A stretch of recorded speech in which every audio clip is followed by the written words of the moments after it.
Well, good evening and welcome to Caching in the Northwest. This is the official podcast of GeoWoodstock 18 right here in the Great Pacific Northwest. Each week we're going to talk about caches and cachers from here and all around the globe. So while you're bathing in hand sanitizer, we'll be caching in the Northwest. Yes, I've washed my hands more this last week than I did my entire childhood.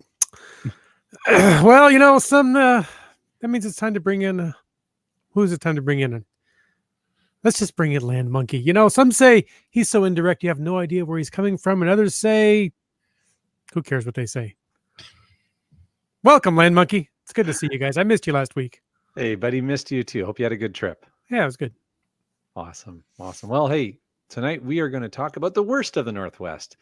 And we're going to poke some fun at some of the worst reviews of our national, provincial, and state parks across the Pacific Northwest, and hope that you, good listeners, will share in the fun tonight. And a little bit later, we'll talk about what the inspiration from this for this particular episode of this podcast was, and share some of that with you as well. But before we get to that, a quick reminder that we appreciate the support of our patrons who helped to keep this podcast coming each and every week, and thanks to Land Sharks, our corporate Denali level sponsor.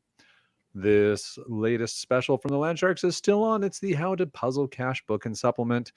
So if you want to check that out and you want to know more about supporting this show, well, if you want to check out the book, go to landsharks.ca. If you want to know more about supporting this show, click the Patreon link on the cachingnw.com, a website. That's right. And you know what else we love? No. We love many things. But we love glows. What is that? That's the geocaching log of the week. Now, you could find these logs just about anywhere. Maybe you wrote one, maybe you've read one, but all we know is great logs make geocaching better.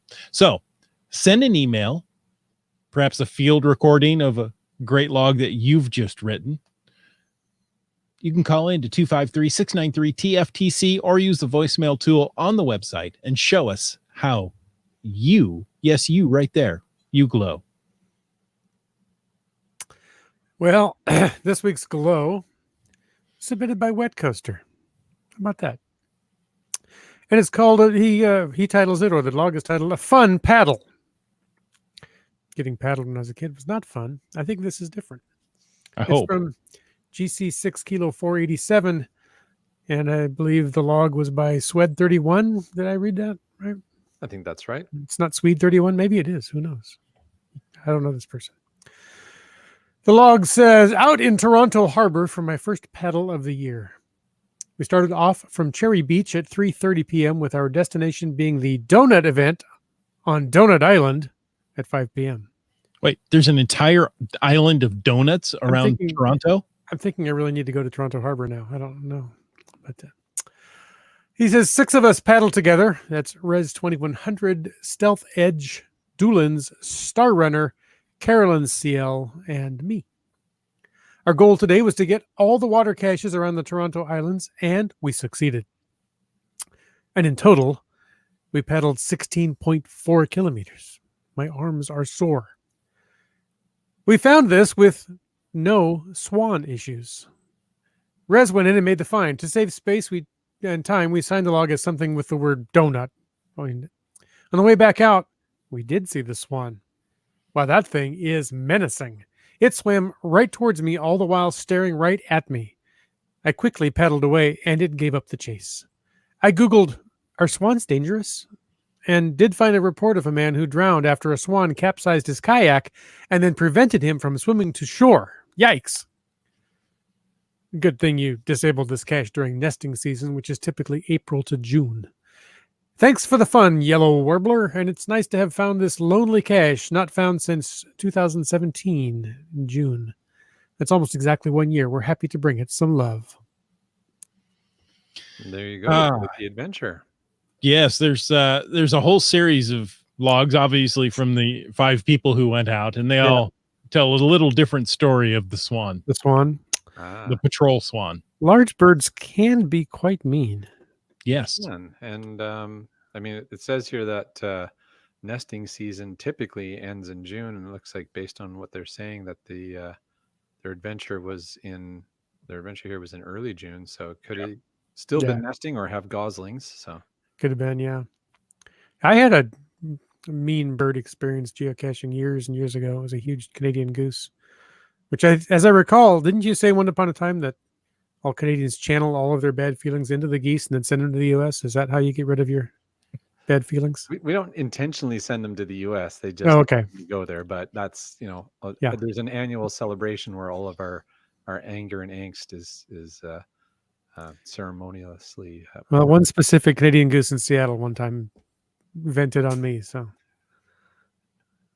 Well, did he rant or just vent? Because if he ranted, that was probably probably mine. I don't know if he ranted, but he ran. Bird charged me.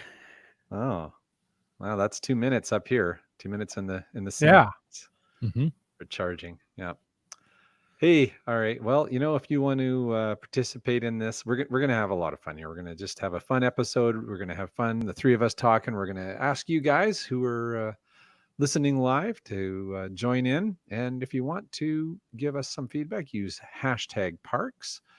And there you go. Thank you, Bryling. And if you have something not directly related to the topic for tonight, but that you'd like us to talk about in the after show, the afty show. I'm not sure what that means. In the after The show, FDR show. yeah. Use #FTAS, FTAS, and we'll bring that up as a topic in the after show. The end. Well, this is the point of the show, and the show has a point. But this point in the show, normally we have some news. I was wondering if there was anybody who knows anything about GeoWoodstock and some news there. Oh, Bryling's in the chat. Yeah, there you go. Okay.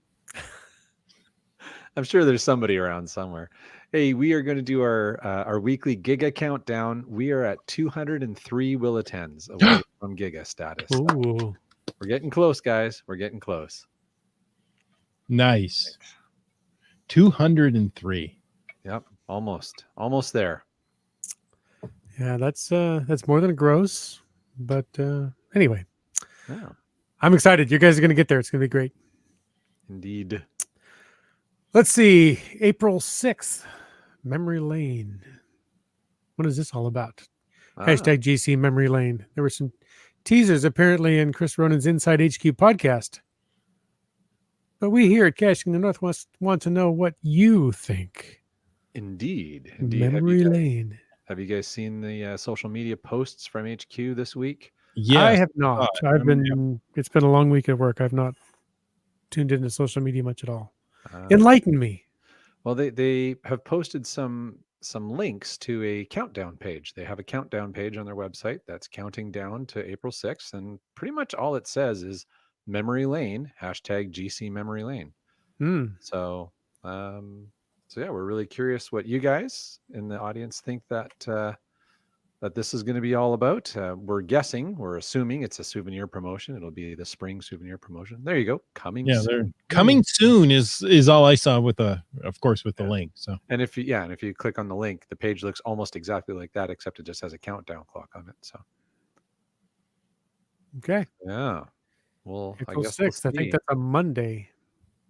They usually run their souvenir promotions starting on a Monday. I think that's a Monday. Yeah. Here, should we share that screen there? Oh, There we wait, no, not that one. Wait for it. Wait for it. The This screen? makes great audio. Yeah. Yeah. So yeah, the people that are tuned in for the audio podcast are really loving this. There we go. The countdown clock. So currently 24 days, 2 hours and 49 minutes. It says What join could us. it mean? Join us at April 6th for a trip down memory lane. I don't know, but that Y looks like a hot dog fork. And now I'm It is. hungry. I think it is a hot dog fork. Okay. Or an electrical. It's a Y splitter for headphones. Oh, that could be.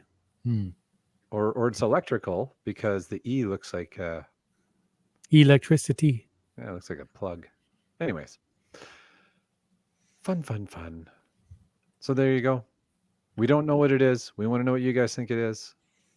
What are you going to have to do to I think it's a new Beatles song. They're getting back together. And they're doing Memory Lane. It's like Penny Lane, but it's going to be challenging for them to all get back together. That's going to be difficult, yes. Oh. Okay. Hey, but tonight's topic is not Memory Lane, but it could be memorable. Hmm. We love our parks here in the Northwest, Yes. but we might be in the minority of those who do. Not everybody who goes to the parks loves them. Now, let's see if we can find out what it is about the parks that people don't appreciate by opening up, this Pandora's box of the world's worst Pacific Northwest parks. So we don't know if they're the worst yet or not until we open the box. That's They're right. both the worst and not the worst at this point, right? Exactly. Schrodinger's box. That's right. Oh, that's Schrodinger. Yeah, that's right. I got my boxes confused. It's a long week. I'm sorry. I'm tired. Hey, no problem.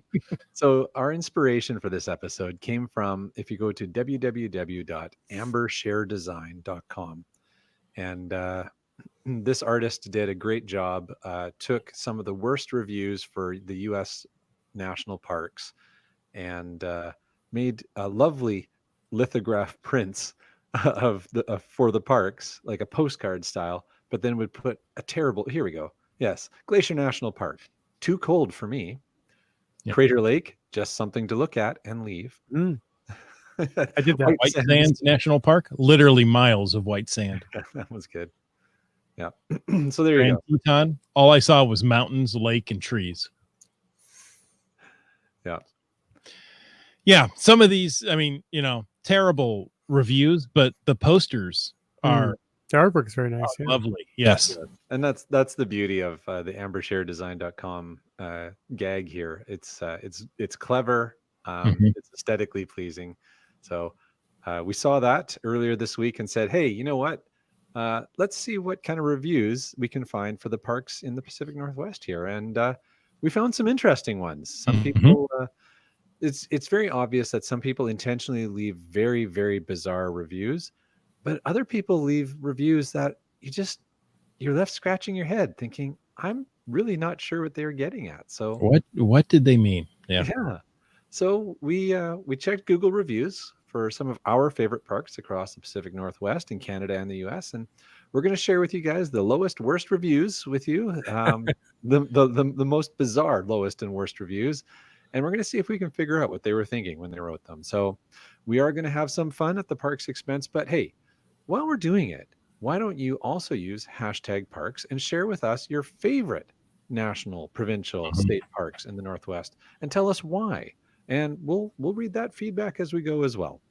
Exactly. Because, while we're having fun with the worst reviews, we want to hear the best because really we've got some absolutely gorgeous parks out here. Yeah.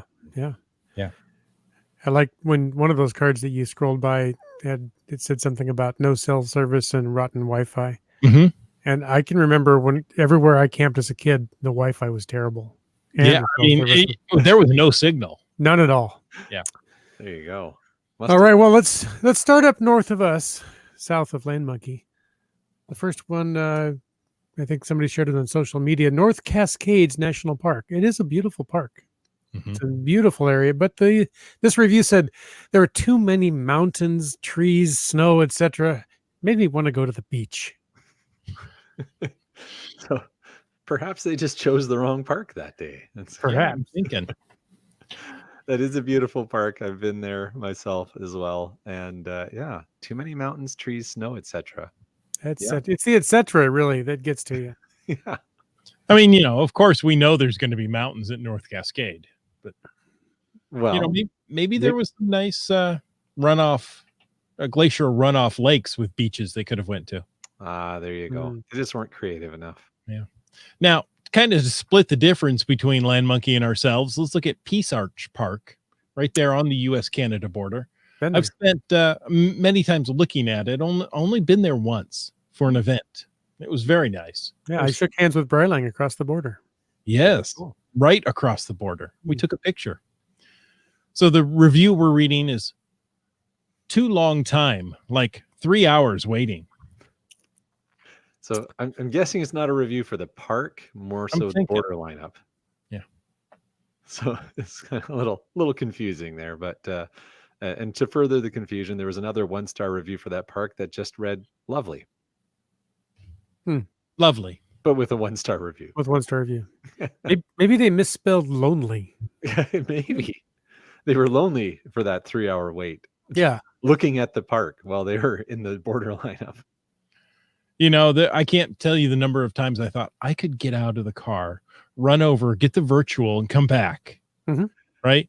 And then at that, just when I'm thinking, okay, I'm going to go do it, the line moves and I can't do it now. There you go. Yeah. Yeah. Oh, funny stuff. Funny stuff. Hey, before we go to the next one, we've already had Keats and Brylang sharing some of their actual favorite parks. So why don't we bring those up? Well, let's start with Keats. Yeah. Garibaldi Provincial Park between Squamish and Whistler. Mhm. Such gorgeous mountain scenery, excellent hikes, and not too shabby geocaches. There you go. Awesome. That always adds to the park. And we have Brylang. Yeah. Oh, go ahead, Whitson. Sorry. Oh, I was going to say he has Brylang has 2 favorite parks in BC: Mount Robson Provincial Park and Mount Assiniboine. Is that it? In Provincial Park. There you Now I go. want a Cinnabon. Yeah. I know there's a different word, but saying Assiniboine out loud. Yeah. Suddenly you're hungry. Yeah. There you go. Just triggered for you. All right.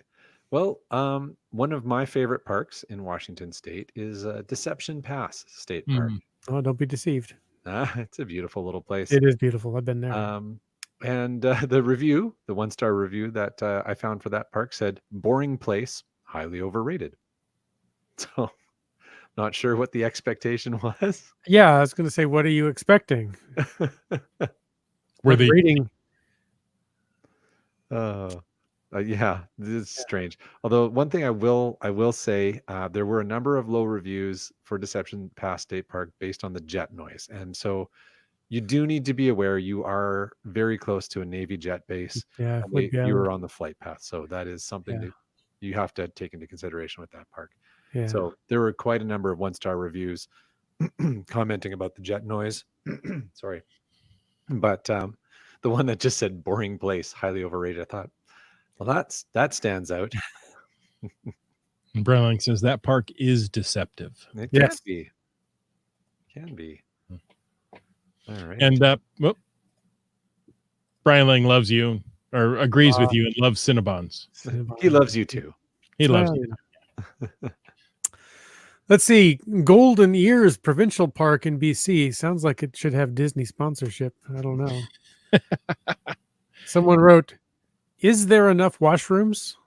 So clearly they're questioning the number of washrooms and they're struggling with proper grammar.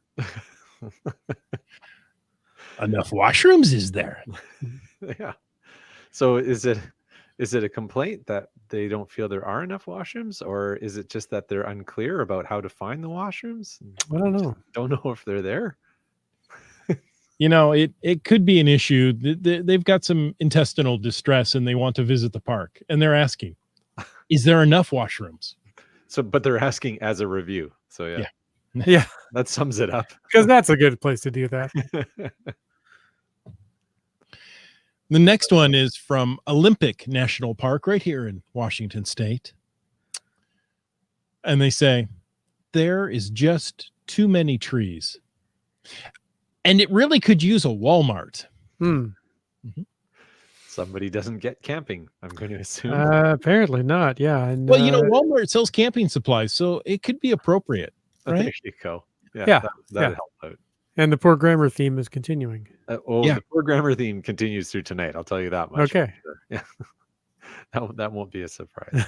Well, switching gears, coming back up here to Canada, Pacific Rim National Park Reserve on Vancouver Island, one of my absolute favorite places to go. And the review. And you put this review in, didn't you? Yeah, well, it looks like I might have, but I think you might have. Yeah. It says terrible place. Stay away. I want it all to myself.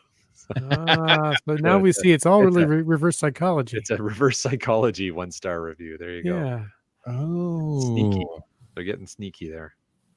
So then if it's reverse psychology, it should be a 5-star review. No. Well, it doesn't quite work that way. Keats is going back to Cape Disappointment. He said it was not a disappointment. Oh. There you go.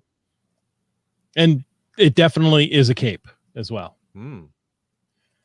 Just Finding Our Way says, I love Waterton. Much nicer and less crowded than Glacier. The coin challenge was a bonus. Ah, Very cool. So there you go. To which Bryling replied, much of Waterton Lakes National Park burned a year or two ago. Yikes. So Okay. that, I hate to see wildfires, but at the same time, it's the cycle of nature that, Usually, cleans things out. Well, yes, not always, but that cleans things out and, allows new growth to come in. growth. Well, yes. Well, let's go on to less than positive reviews. Okay, let's do that. This one is from Mount Hood National Forest in Oregon. This place is awful. Stay away. No bathrooms. So many spiders. There is no safe time of year to go here. Go back to California. something a little ulterior motive there, but yeah. I kind of feel that was the reverse psychology as well. I couldn't Perhaps. tell with this one. I could not tell with this one. The so many spiders really threw me off. Spiders are not my favorite thing. That's for sure. No. And there are certain times of year where, there are spiders everywhere. Now, no bathrooms. I don't know if I agree with that. No, well, obviously that's not true. Right. And there's no safe time of year to go here. Again, that seems like a sentence that lacks some context, unless it's directly related to the spiders. I don't know. Could be. Yeah. Maybe it was written by an insect. There you go. It's written by a fly. Well, It says porta potties are the worst. Yes. Yes. Yes, they Porta are. potties. Fun. Unless you really need one. Yeah, I was gonna say, although that does remind me of an excellent geocache. Yes. Is it Johnny Rocket? No, what is it? Johnny Island's throne room. Johnny Island's throne Yeah. room. It's on my list to do Australia. someday. I found it, but I never logged it. So now I have to go back and sign it again. Okay. Yeah. You want to do a Laura road and I were trip? there, but Road trip one of these days. it was out of service when Laura and I were there. Oh. Or maybe it was in service. Yeah. No. We know the CO, and so we were messaging with him, and he was trying to get us to troubleshoot it for him. And it's like, eventually we got to the point where he said, "Nope, I need to get down there." Oh, that's too bad. Yeah. GSM times 2 says spiders in porta potties are worse. Oh, yeah. That's not good. That's the worst. Okay. Yeah. There you go. Oh, let's see. Let's bounce back up to BC and go to Yoho National Park. You'd Sounds think like- the pirates like a would like that one. You would think, yeah. Or it's YOLO. No, I don't think so. The review says good, but the salad was a little salty. Well, I go to national parks for the salad, so I would be very disappointed if the salad was a little salty. Arr, the salty old pirate salad. That's what it was. There you go. Yes, it was a Yoho. Oh, Yo-ho salad. That reminds me, though, yeah. 3 or 4 years ago, family and I went up to Mount Rainier, went to Paradise. We're visiting the new lodge. We decided to have lunch up there. So we went in the restaurant. Now, my wife loves iced tea, but just plain unsweetened iced tea. And so she ordered iced tea because she always orders iced tea at the restaurant. And the waitress, this is what stuck with me. I don't know why. A little salty waitress said, "You won't like it." I mean, she didn't even say that. She goes, "I'll have the iced tea." She goes, "You won't like it." We're like, how do you know this? She goes, "It tastes like perfume." And we all went, "What?" Odd. And apparently it was some fruity blend or something. She goes, "I don't know, this is the way they make it, and it's not pop. People always send it back." Oh, So of course okay. we had to try it, yeah. and it tasted like perfume. Oh, well, there you go. So I should go write a 1-star review for that You restaurant should. and say the iced tea tastes like perfume. Or write the review for whatever park is closest to the restaurant. Yeah. Because I believe that's what's going on here. I couldn't find this restaurant on Yelp, but there's a national park nearby. That's right. We'll just put it there. That's close enough. That'll work. What could possibly go wrong? So we've also got some feedback from Keats94. He says, Cape Scott Provincial Park on the northwest tip of Vancouver Island is remote, unspoiled, and has way too much sand. Cape Scott, Marty. Oh, no.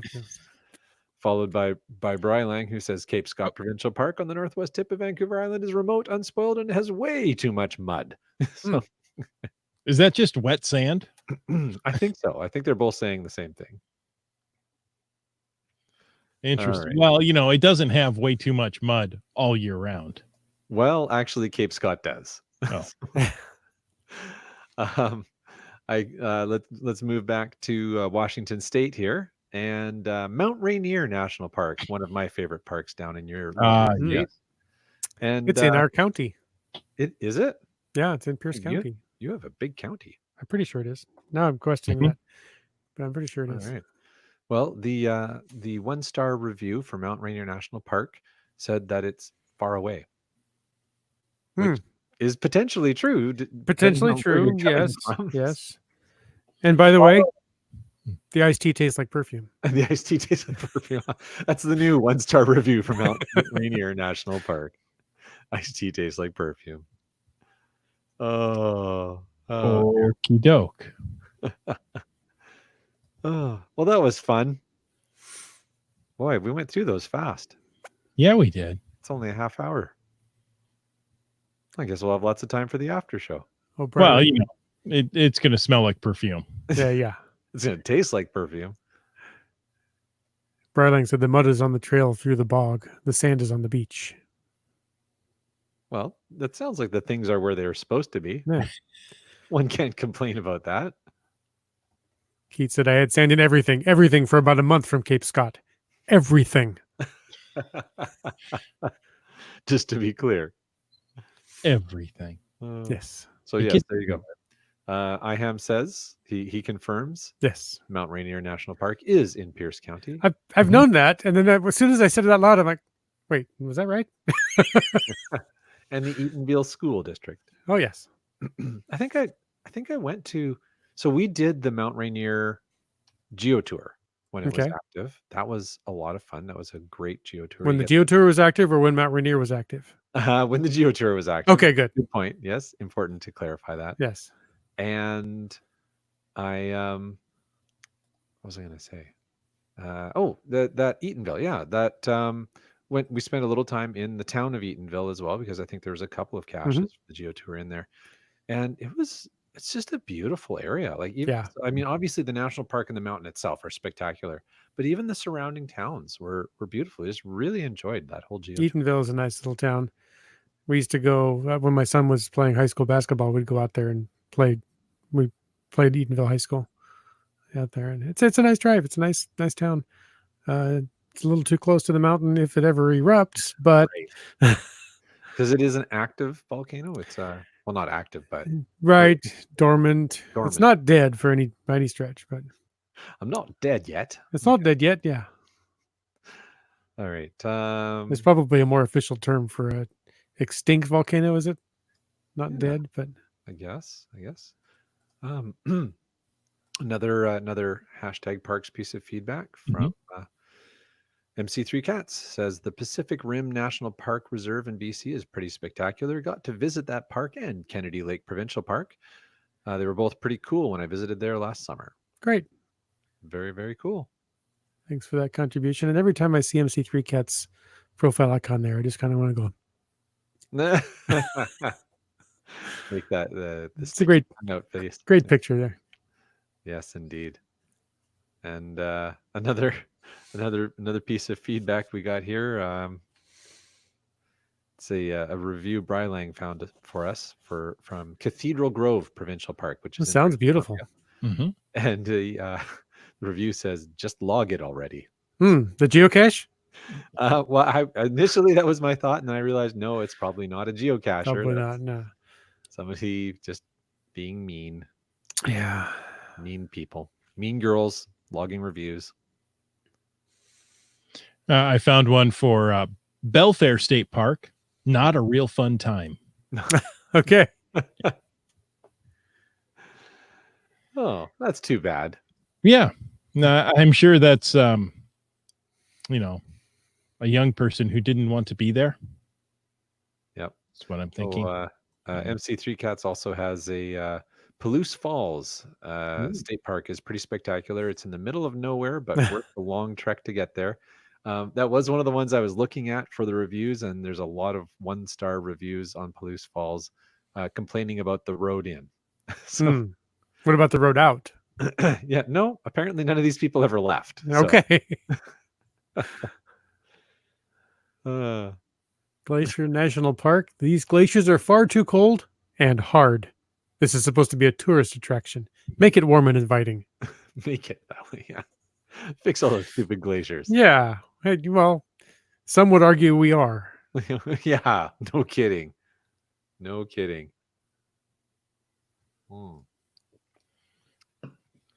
What else we got? Let's see. Here's one. Where am I? Now I've lost my There was one we shared. Dash Point State Park. Okay. That's right here near Tacoma.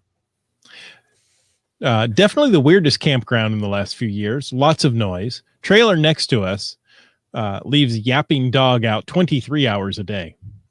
At 6:58 this morning, a train whistle blowing camp leader led 50 campers into the middle of the campground for jumping jacks. One site had at least 14 kids, and quiet time seems to begin around 11 p.m. or when the last camper shuts up. Pretty much like half the campground is normal campground or normal campers. A quarter never come out of the camper. 1/8 live in tents, possibly here for years. Yep. And 1/8 have very little concern for noise. There you go.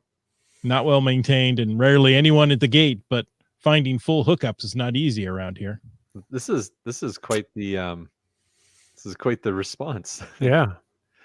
So I found one that I had shared with you guys on Twitter earlier this week for Crater Lake National Park, and the 1-star review reads 0 stars.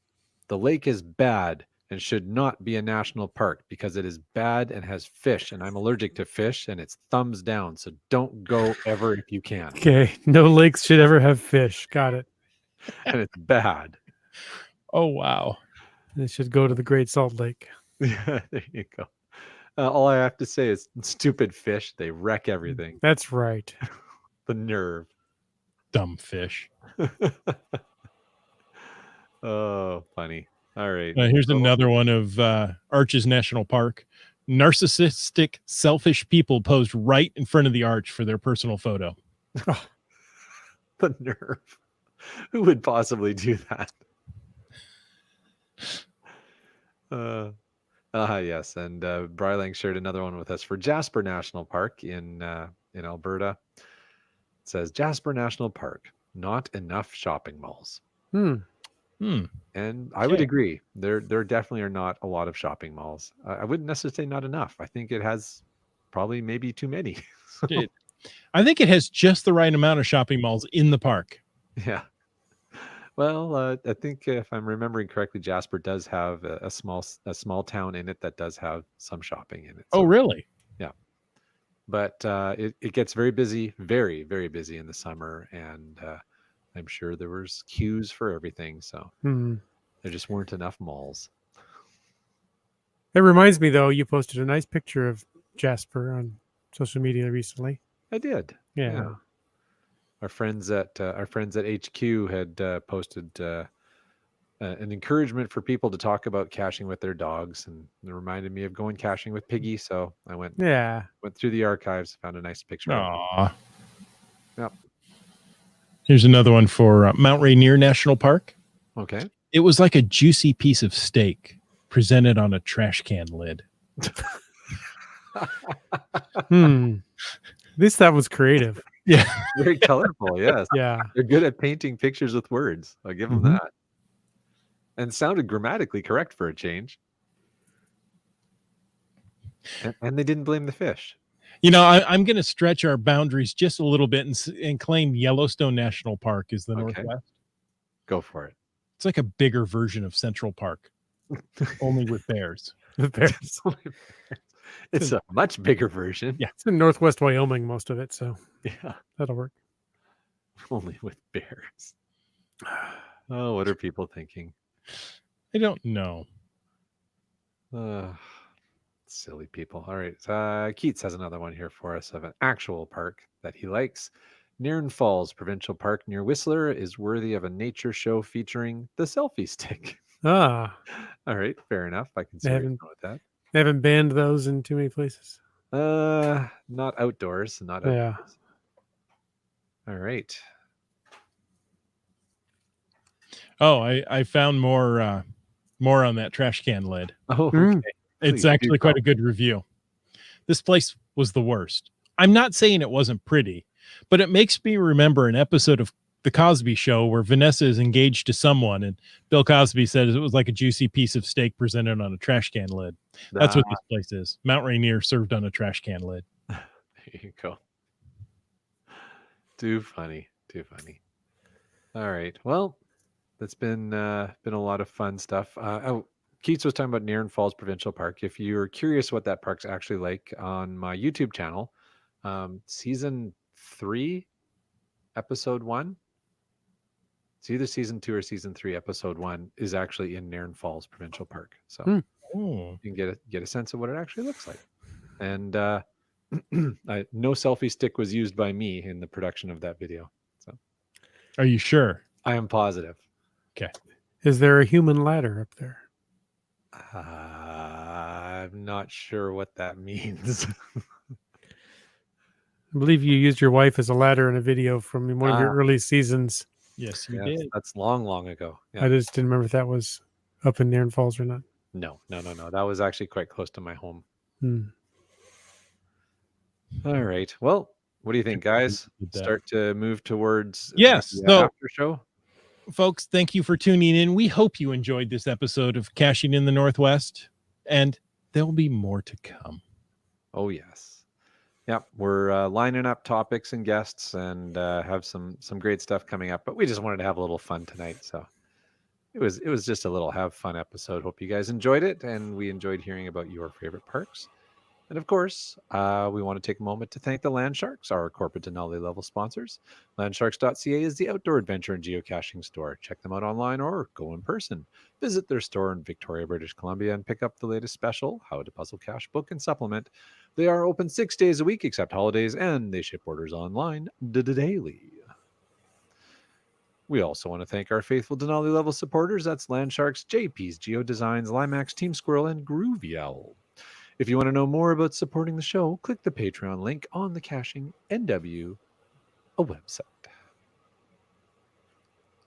That's right. And folks, we thank you for being a patron like CRS98, Acrodoc, Kitty Quest, Seebeck Tribe, MC3 Cats, Kid Vegas 19, Team Noltex, Broncos fan for life, LG 9000, Dora Moore, GSM ×2, The Tick Magnet, Wet Coaster, and Green Words, Genice, Kev MacD, Alarobrick, Fairwood West, Tasayer, and Teus, Keats 94, B Pendragon, Segehov, M Nerf, Kennelbarb, the Geo Travelers, Highlands Guy, Billy Robson, Camp Clan, GeoNav Pros, Logwork, Trexer Zero, Winos Seattle, Noon Buddy, Boomer 365, Sprouter, and Subway Mark. Hope you had a Yay. great trip, Subway Mark. Yes, he trips quite often. Yes, I was Yeah. looking at his Facebook pictures. I think he was one of the last people to be on a cruise ship. Oh, yeah. Mm. That was a Star Trek cruise. It looked like a Star Trek cruise. Either that or he just dresses funny when he goes on a cruise. Well, that's his cabana wear. I have cruise wear. There you go. All right. Well, let's see. Where can people find you, Land Monkey, online? Online, well, hey, you can find me at landmonkey.ca. That's where you can find us. And of course, follow us on all the social medias. It's at LandMonkeyGC, Instagram and Facebook and Twitter. And we're always posting lots of stuff. working on some videos. Got a couple of videos ready to go, but just got to get my voice back in working shape so that I can finish the dubbing on them, and then they'll be posted. So stay tuned. That's all coming soon. There's a university that will help you down here. We call it the UW. That's pretty funny. That's pretty funny. Wits End, my friend, where do people find you? I'm here Thursday nights and online at Wits End, most platforms. Chris? I'm Caching NW on most platforms. If you can't find me there, look for the entire Caching in the Northwest. Better yet, head on over to cachingnw.com/hosts, and there you can find all that contact information without having to spell out nasty letters and such that, you just have to go to one place and start clicking. And you might learn about an interesting tidbit or two. Yes, it's a tidbit, not a Tim bit. Oh, well, now I lost interest. Yeah. Folks, we want to thank you for taking the time to listen to this episode of Caching in the Northwest. Don't forget that you can be part of the show. Call 253-693-TFTC. Leave us a comment, ask us a question, or leave us a nice review any time of the day or night. Of course, you can email us at feedback@cachingnw.com. Your support helps keep the quality shows coming. If you like the show, click the Patreon link on the cachingnw.com website and subscribe on iTunes, Google Play, Stitcher, iHeartRadio, Spotify, and more. Give us a thumbs up or, like I say, a nice review. The show's produced by Chris Umfenauer, Jim Paulwitz, and Jay Kennedy. It's licensed under a Creative Commons Attribution 3.0 license, copyright 2020 by Chris Umfenauer. And now, folks, I ask you, I beg you, I urge you to stay tuned for The After Show. The After Show. The After Show. The After Show. One thing that we're after that you can't get now because it was one point in time, Starcacher, check that link that we talked about for the coming soon at geocaching.com. And it said, join us April 6th. But the countdown at the point he grabbed it was 23 days, 23 hours, 23 minutes. Oh, that's kind of cool. How about that? It's very repetitive. Does that calculate from the server or does that calculate from your machine? Did you set your clock back? 23. I don't know. We'll have to play around with that now. Mm-hmm. Probably from the server, but probably from the server. That's my guess. I would think so. I wonder if it does it by time zone though. Oh, yeah. Then maybe it is. Maybe it is by machine. Maybe it does. Who knows? Anyway, because that wouldn't make sense if it all ran off the server. Well, it would because it's not counting down to a specific time. It's just counting down. Well, isn't that a specific time when it reaches zero? Yes. That's very specific. But I mean, it's not. Yeah, I get what you're saying, but it's not like saying it's going to be in UTC or, daylight savings or Australian time. Okay, very cool, very cool. What else we got? Highlands guy says, "Good news for Americans planning to come to GeoWoodstock. The Canadian dollar took a bit of a hit this week. It's a good time to buy your swag. Your dollar goes a little bit further now." It does. That's true. If you're planning on buying your what do you call them, registration package, now would probably be a really good time to do it. All right. What else have we got? We got a lot of comments on the Star Trek cruise, and yes, Subway Mark says it was a Star Trek cruise. Ryan said we had a friend / cacher on that cruise too. Very cool. Shatner, Mulgrew, and many more were aboard. Mostly Star Trek Voyager folks for its 25th anniversary. I don't know that I ever really watched that particular flavor of Star Trek. I watched it a little bit. I kind of lost interest early on. I don't know. Yeah. Well, to each their own. And sounds like Subway Mark had a great trip. So that's I liked Voyager. I thought it was a good premise. Please state the nature of the medical emergency. Well, there's that. I feel like I should know what you're referring to, but I don't. It was the holographic doctor. Yeah. I think that was the episode or the series that introduced him. Okay. There you go. Yeah. And throughout the series, he could, suddenly leave the med bay. Yeah. He could go anywhere on the ship, and then he got a local holographic transmitter, and he could go anywhere. Of They could course. beam him down to a planet. Yep. There you go. There you go. Robert. Robert Picardo was on it as the EMH, the emergency medical hologram. Yes. Got it. And I remember it was early in the season, early on in the series, I should say. He always got annoyed when nobody turned him off after they were done. They would just leave the med bay. Yeah. And he had nothing to do.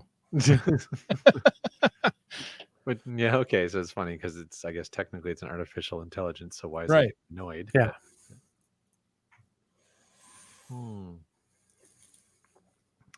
There you go.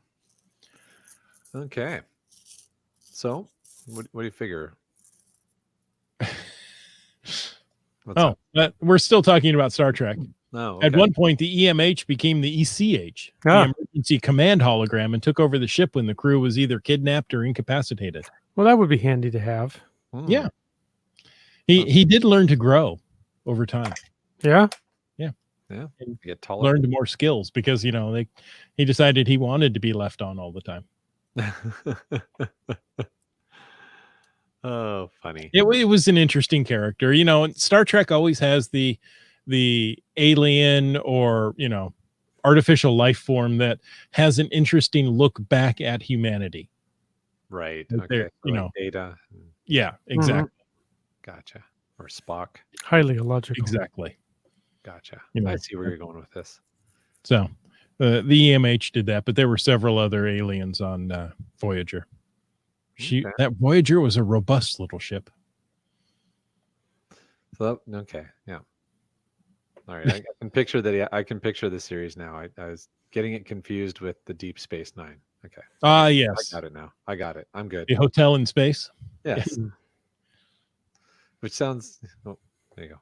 Star Trek Picard has an EHH, the emergency hospitality. And once you've got a good hologram, why? I mean, just keep changing the programming of it. And the name just doesn't really. It seems counterintuitive to me. Emergency hospitality. Yeah. What is an emergency hospitality situation? We run out of toilet paper. They need more ice. Yeah, the name is kind of Yeah. Funny. Nicely played. All right. There you go. This has been the Star Trek after show. Yeah, no kidding. Oh, too funny. All right. Well, what do you guys want to do? Want to wrap her up? I think we should beam out. Wrap it up, spank it on the bottom, and beam it down to Betazoid. I don't know, wherever. Chiron Beta Prime. Sure, that works. Wait, now I'm mixing my metaphors. If anybody knows. Is SETI Alpha 6. Yes, there you go. Hey, folks, thank you so much for joining us this evening. And until next week, make sure you just go out, yell con into the sky while you're caching in the Northwest.